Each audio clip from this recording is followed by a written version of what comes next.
Hello, everybody, and welcome into another News and Rumors here at the Hockey Writers. I'm your host, Matthew Zator, and I've got Justin Giampietro here, who always joins me for these Flames videos. And of course, since there was a trade today, Rasmus Andersson finally getting dealt, but dealt to a team we were probably expecting, the Vegas Golden Knights. For Zach Whitecloud, Abram Wiebe, the rights to him, he's unsigned at this point, and a couple picks. So a 2027 first, and then a conditional second. Could be in 2027, or if the Golden Knights win the Cup, a first-round pick in 2028. So, I mean, pretty big haul for a guy that could be a rental. I feel like the Golden Knights are probably going to re-sign him, just like they did to Hanifin. Anderson was already there was rumors that he was okay with an extension. So, Justin, I know the destination was probably expected. There were a lot of other places that were kind of rumored around, but seemed like Golden Knights were the one. What do you think about the return that the Flames got? Well, from the Flames' perspective, it may not seem like a lot, but I do like what they got. I mean, you get a first-round pick. Conroy's been very good with them, I think, since he's been GM. A lot of really good picks, even if they're late. I feel like a lot of his later picks have kind of felt like they're in the teens in terms of value. So getting a first, no matter what it is, you could be getting a pretty solid player here. And it's for a guy you really didn't have any business re-signing, right? Yeah. And, you're headed in a different direction. I think they did good here. And then you get a second-round pick as well. Again, it could be a first-round pick. Vegas has to win the Cup, though, and that is a big if. Let's just assume that's going to be a second-round pick. I mean, you can hold out hope that it's going to be a first-rounder, but I am assuming that it's going to be a second-round pick. And even if it is, again, that's not bad to get in return. And then Whitecloud, I'm not sure how they feel about him. You could flip him for a draft pick, I would think. I mean, he has been a solid defenseman since he's been in the NHL. He was very good for Vegas. So you can keep him or you could flip him. And I don't think that would be a very bad option either. So you're getting a decent haul here. Again, you probably like to get that flashy, maybe big name prospect. But at the end of the day, you kind of control your own destiny now with these picks and, a player like Whitecloud who you could keep or you could trade. So they're piling up assets. And even going back to the Hanifin trade, they still have picks there. Yeah. So, the Flames have a lot to work with in this. I don't know if they're going to call it a rebuild, but that's kind of what it is, right? You have things to work with and pieces to build around your core. And you're probably going to get, a decent draft pick this year. Your own first-round pick is probably going to get you a good player. You can really build around that player using these picks. You have to hit on them because, some picks, some first-rounders, if you don't use them well, they just end up being nothing. Yeah. But the Flames, I think, have done well in that regard. And you can, again, build around your team with this trade. So I don't know if I'd call it a win, but I do think they did well. Especially if it ends up being 2 first-round picks. And then, like you said, there's a lot that has to go into it. The Golden Knights have to win the Cup.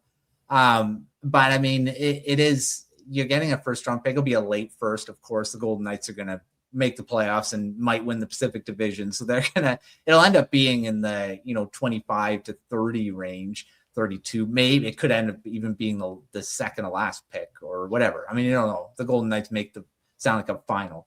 It is going to be something that it's not going to be a for sure prospect, but it is an asset that you might end up trading down the line, depending on where you are as a franchise. You might end up using that first to get something in return, a young player, who knows?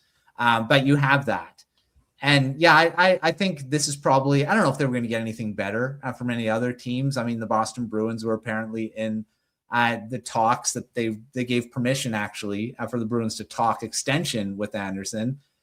Well, that ended up going nowhere because the trade didn't happen to the Bruins. But I think they ended up with something pretty good. Whitecloud, like you said, could end up being an asset that they trade away, or he could end up being part of the team right now.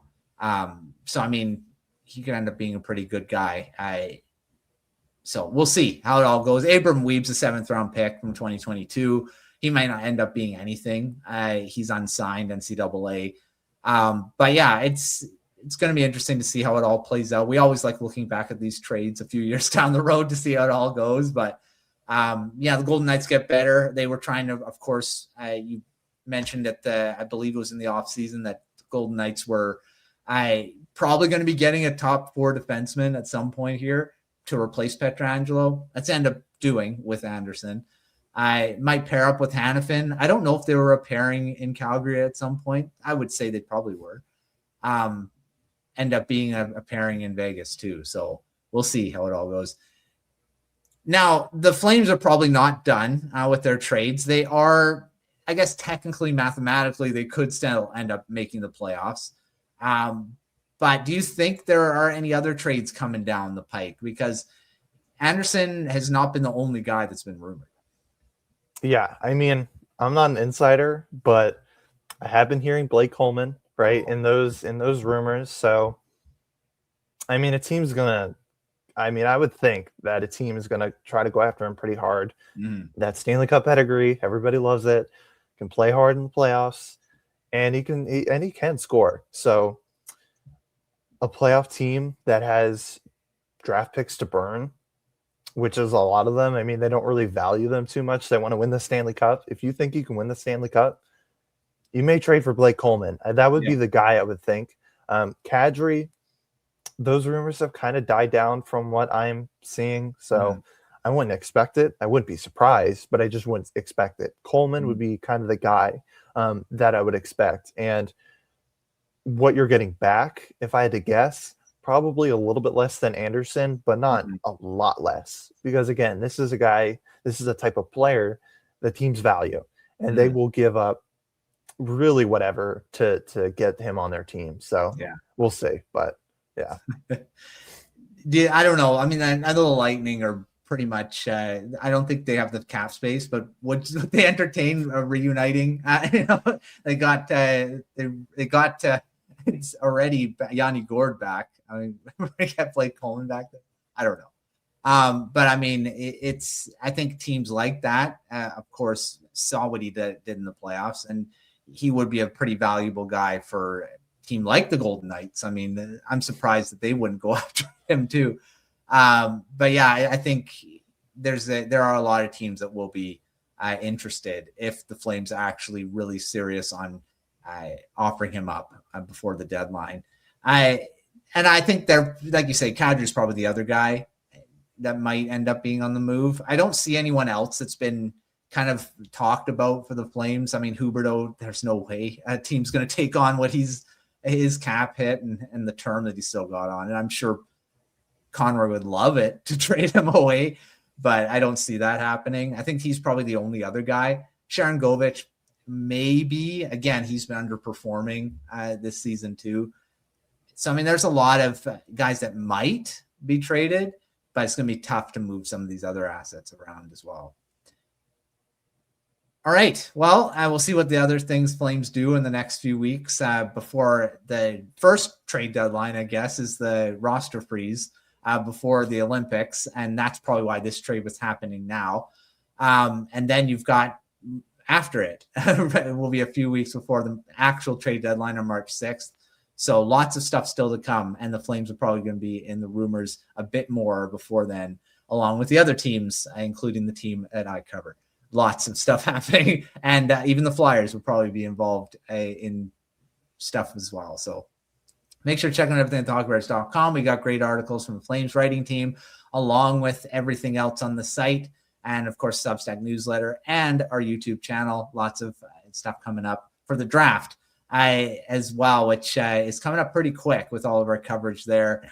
That, of course, Flames will be involved with a high pick probably at the end of the season as well. So make sure to check out all that. But until our next video, we will see you next time.